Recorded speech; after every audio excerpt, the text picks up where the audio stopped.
Hello বন্ধুরা, welcome to my channel.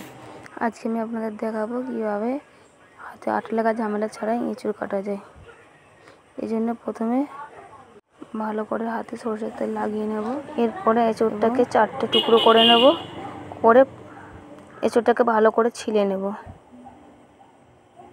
ছিলে হয়ে গেলে মটিটাকে ভালো করে পরিষ্কার করে নেব যাতে আঠাটা না লেগে থাকে।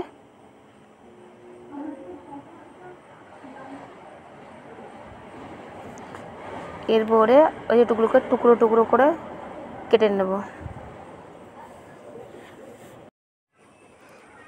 এঁচড়টা কাটা হয়ে গেলে ভালো করে জল দিয়ে ধুয়ে নেব।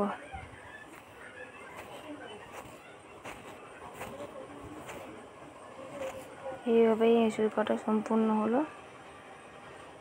ভিডিওটি যদি ভালো লাগে লাইক করবে, কমেন্ট করবে এবং শেয়ার করবে।